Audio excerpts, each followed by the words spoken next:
Welcome to the Mind Adventures podcast. My name is Glenn Turndrup, and I'm a biology teacher with an intense passion for understanding and working with the human mind.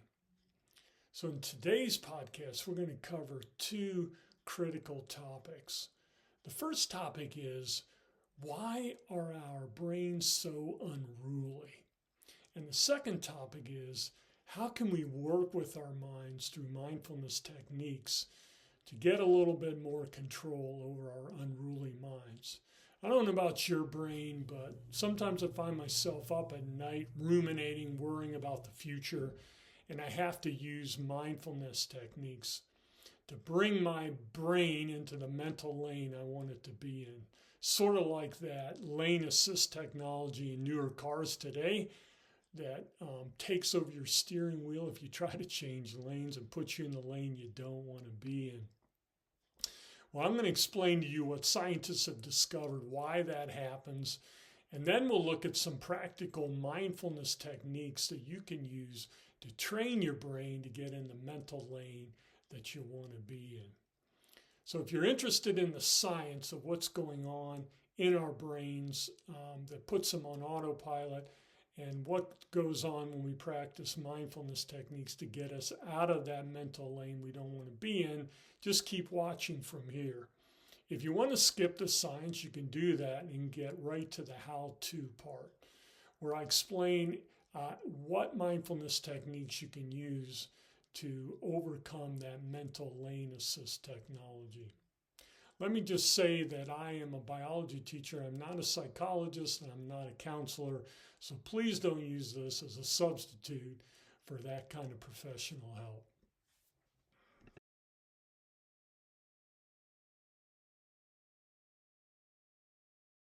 Okay, so what's going on in the inside when we find ourselves in that mental lane we don't want to be in?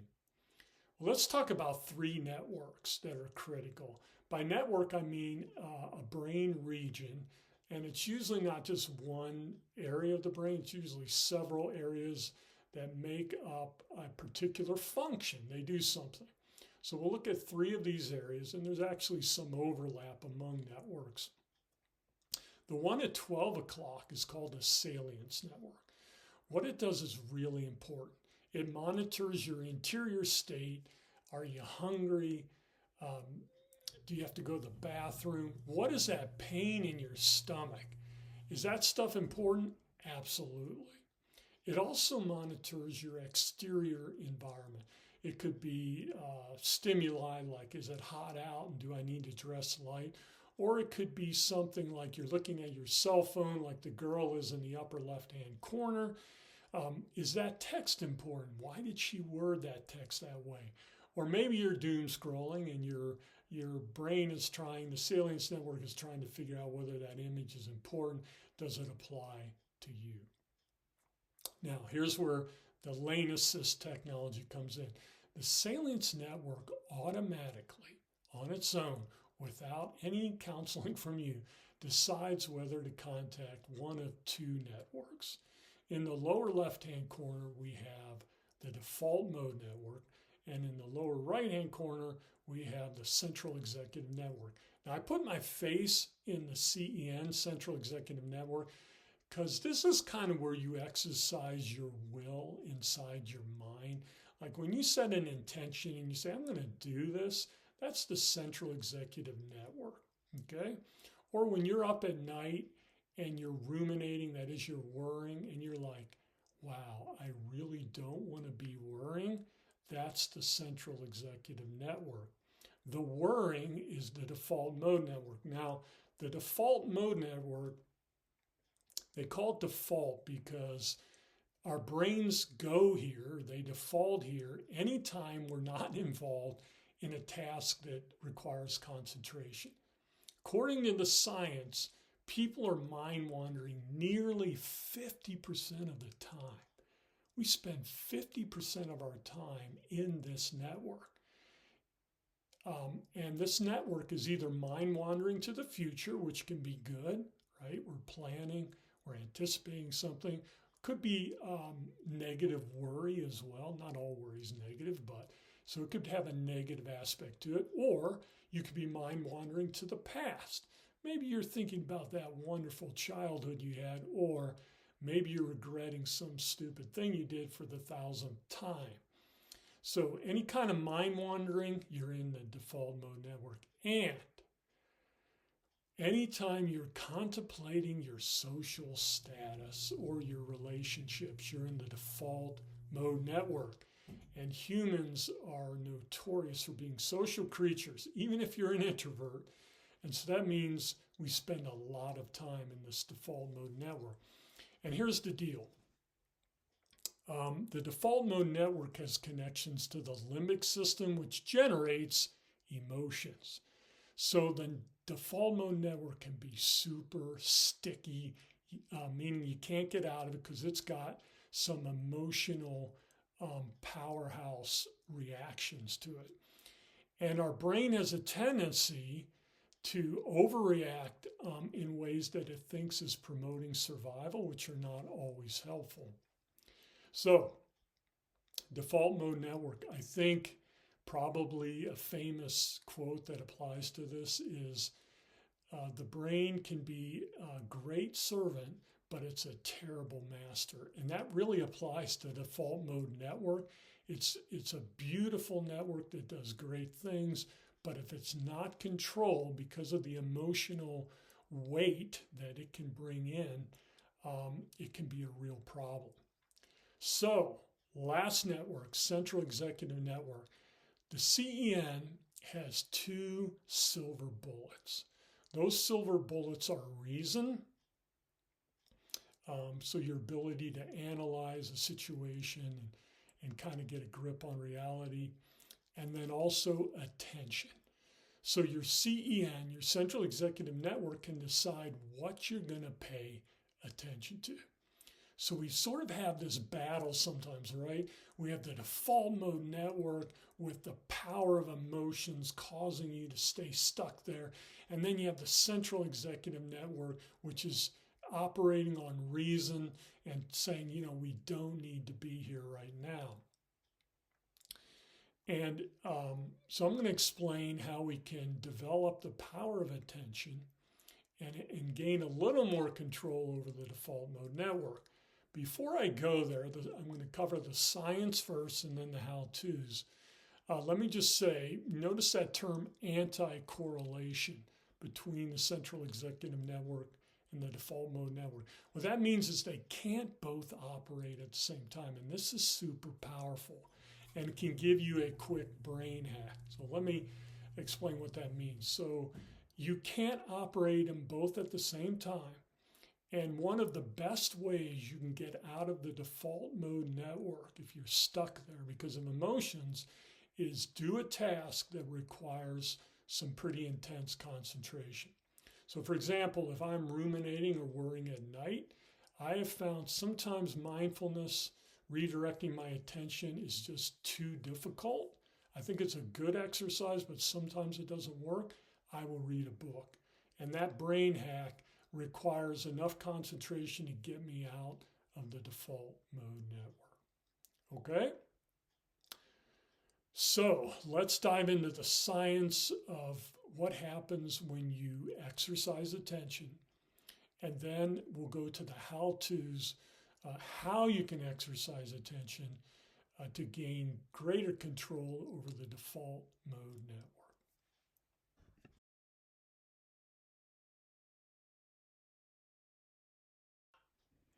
So the next thing I'm going to explain to you is called Hebb's Law, and you already know it. If you know the phrase practice makes perfect, you understand Hebb's Law. If you want to become good at something, whether it's doing algebra problems, riding a skateboard, playing a musical instrument, you know you have to practice. You do things over and over again. So what happens in the brain when you repeat an activity? The neurons, which you see up in this diagram, you see that yellow spot. Well, that's electricity moving through neurons. So neurons use electricity and they use chemicals to connect to each other. And according to Hebb's Law, when neurons fire together because you're doing an activity, they wire together more effectively. And that's why the more you do something, the more likely it is to become muscle memory. Well, here is the powerful point you don't want to miss. Attention is the same way. So when you practice using your attention, the central executive network, redirecting attention where you want it to go, away from the default mode network if it's causing problems, you can use mindfulness, and Hebb's law over time with training and practice will give you more control. Well, now it'll allow your central executive network to say, hey, you know what? I don't want to be ruminating tonight. I'm going to redirect my attention somewhere else. So that's Hebb's law, and it applies not only to individual neurons, but whole networks. So it can give this central executive network greater control over the activity inside the brain. But the caveat is practice makes perfect. It takes time and practice.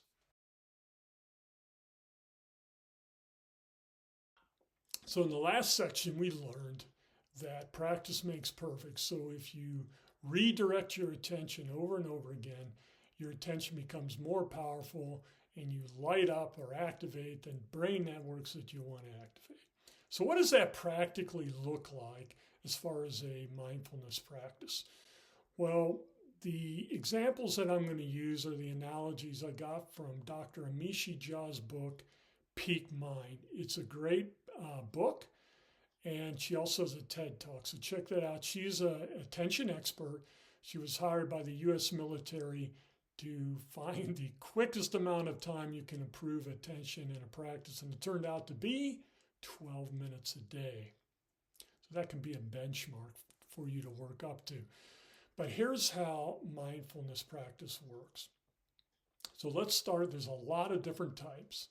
So let's start with one that involves fixed attention. I'm going to show you how you can't lose unless you just choose not to do it. It's kind of hard to fail. So the way this works, if you look at the diagram, there's three pictures here. At the top, we have the jugular. The jugular represents that part of the brain that decides what to put the attention on. Now, in real life, I'm not sure whether she's referring to the salience network or the central executive network, but that's beside the point. I suppose that it's the CEN, central executive network. So what you do is you decide, get up in the morning and you decide you're going to practice mindfulness. There it is, the jugular. Then what's the jugular decide to do? Well, one type of mindfulness involves fixing your focus on one thing. What's commonly practiced is the breath, your breathing, your inhale, exhale. The Marines actually do this. They use a technique called box breathing. They inhale for 4. I like to think of it. Inhale 4, hold 4, exhale 4, hold 4. So it creates a box.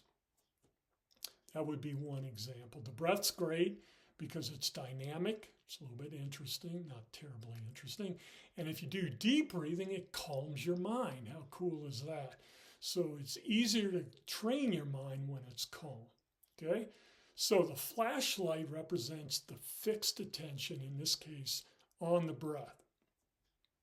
Inevitably, the mind wanders because it's bored or because something just pops up because of the salience network, which we talked about. Salience network is like the floodlight. It's the big picture that illuminates something that might need to be seen. So the salience network might interrupt and say, hey, you're hungry, or this is really boring. Go check your cell phone. And then that's not a problem because here's what happened. The jugular comes in and says, nope, we're not checking our cell phone. We're not going to get something to eat right now. We're going back to the flashlight. We're going to focus on the breath. So it's this continual process of the brain wanders, and then the jugular, the central executive network says, no, we're not going that direction. We're going back to the flashlight. And the more you do that, according to Hebb's law, neurons that fire together, wire together, so do networks. So the central executive network gains greater control. Now, another couple big picture items here. You can practice meditation in a formal manner, at home, at the beginning of the day, in a seat focused on your breath. You can also practice meditation or mindfulness throughout the day by asking yourself a simple question. Is my mind actually focused on the task in front of me? So if I'm driving my car, am I thinking about driving, looking at the sights around me, or is my mind wandering to what I'm going to have for dinner tonight? So what's really cool about this informal practice of just checking in every once in a while and asking yourself, is my mind engaged with the task at hand? Something that's really cool about that is, according to the work by Harvard psychologist Dr. Matt Killingsworth, this improves your happiness. So check out his TED Talk, A Wandering Mind is an Unhappy Mind. He has a boatload of data that shows that when people's mind is on the task at hand, they are happier than if their mind is wandering, even if their mind is wandering to something that they are anticipating as pleasurable. Hard to believe. So the side benefit of mindfulness is not only being able to redirect your attention better, but also improving your happiness quota. There's a couple other ways you can practice mindfulness. The psychologist Dr. Ellen Langer from Harvard says, just notice new things. As you're going throughout your day, we get stuck in these routines, and we tend not to notice things because it's the same old, but there's always new things to check out. So you can do that as an informal mindfulness practice. One additional practice that you can do, which is more of the formal type, that you would do seated at home or wherever, is called choiceless awareness. So it's called choiceless awareness because, as you know, our brains are unruly, and our brains bring up thoughts, memories, emotions, and a lot of it is automated. We don't, as we learned previously, the salience network just brings up stuff that it thinks is important, doesn't ask for your advice. So with this type of mindfulness, choiceless awareness, choiceless because the system brings things up that we didn't choose, but we simply observe it and let it go. That's the beauty of it. Sometimes it's compared to watching clouds come and go, watching things float down a river. So perhaps you have a memory that pops up that's kind of negative. So the thing you would not want to do is think about it and dwell on it. That would be like watching some debris come down a river and you jump in the river and hang on the debris. You don't do that. You stay on the riverbank and you watch the debris go by. That's called choiceless awareness. Sometimes it's called open awareness. And it's powerful because it trains your brain to let go of things. What networks are operating there, I'm not totally sure. It seems like maybe an interaction between the default mode network and the central executive network working back and forth. Not really sure. I like the practice. A lot of people find it kind of challenging because it tends to draw you out of that attention network. But as we learned, anytime you realize it's happening, you come back, it's all good. So those are some great techniques that you can try, some great ways of training your attention. If you're interested, again, I would check out Peak Mind, watch Dr. Nishij's TED Talk. Feel free to Facebook me. You can also go to my website at mindadventures.org. You can email me there if you like. There's also other resources there. I've done other podcasts that you can check out. So thanks for listening, and I hope you get a lot out of this.